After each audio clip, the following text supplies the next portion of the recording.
there's a lot of factors and there's a lot of things that happen behind closed doors that you just have to work through. How would you reflect on your Stewart-Haas? It's been great. Obviously as a race car driver and as a competitor, you always want more. I would have loved to have won more races and won a championship. That's what I went over there for. I have won some races, so I'm proud of that, and we've had a lot of success. But I think at the end of the day, that's temporary, right? The friendships I've made, the relationships I've made, all of that will last forever. And I'm grateful for that. I really am. I'm very grateful for the 6 years that I've showed up to work every day there, and they treat me like family. I feel extremely close to all the employees over there, and they brought me in with welcoming arms when I showed up in 2018, and it has been a really fun ride ever since. Are you hoping to race still next year? I hope so. I'd like to not quit cold turkey. I think there's some opportunities, but it's hard. It's challenging to figure out things that make sense for race teams to do it part-time. Most race teams want somebody to run full-time and race for a championship. So we'll see if we can get it worked out. I'd love to still scratch the itch, but just don't want to do it, like I have been doing it for the last 12 years where it's 38 weeks and it's a grind. I'm not complaining that it's a grind because I've loved it and I signed up for it. But, I think for me, as I look towards the future and what my life looks like, I would like to find a better work-life balance than what I have currently. Could that opportunities you see yourself doing like Xfinity Series stuff, not necessarily in Cup? Potentially. I mean, I'm excited just about having some weekends off, right? So go back to doing some late model racing like I used to do when I was a kid. If there's an opportunity to run, a handful of truck races here and there or something like that, or run some Xfinity races, I think the door's open. I've had a lot of just amazing conversations over the last 4 to 6 months about different opportunities, and so I want to stay involved in the industry. I love this industry. I love the people in the industry. This industry has afforded me and my family a wonderful life, and I don't want to just walk away from it.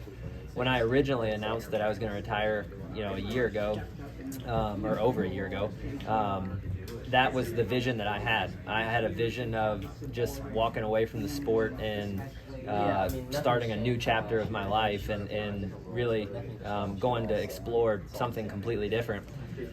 And I just feel like God has me here for a reason. I really do. I feel like the people and the relationships and everything, and honestly, just the opportunities to stay involved in the sport and continue to work with TV partners or different race teams, even with drivers. There's opportunities to help some young drivers sort of speed up their learning curve and coach them along. So there's several different opportunities that are out there that I'm excited about, and we'll see how it all works out.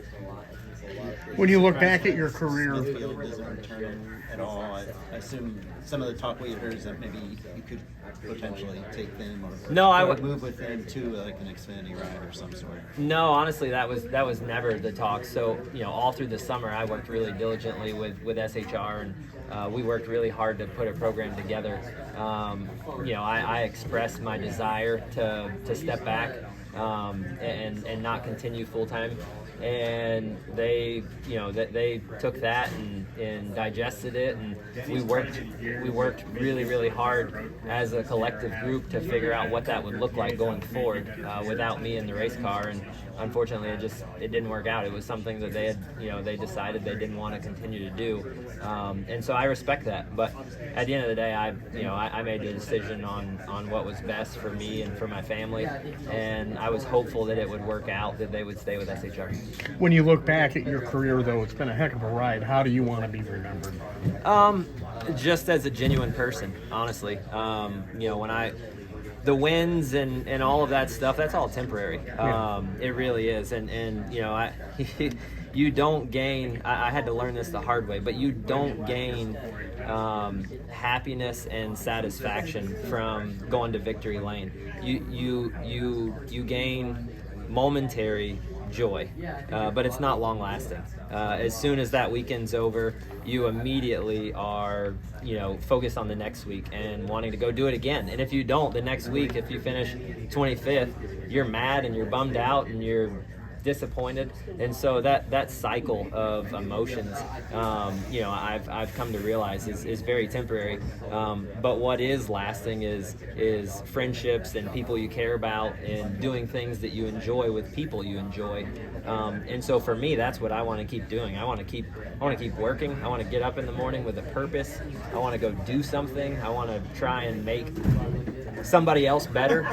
For 40 years of my life, I've focused on just me. I've served myself, you know, and worried about what's best for me and what's best for, you know, my career and all those things. And so as I look to the future, I want to make sure that I'm focusing on trying to help others achieve their goals. And from what I've heard from talking to a lot of people and reading a lot of books about people's next chapter in life, that's typically how you get the most satisfaction, is trying to figure out how to serve others. Who did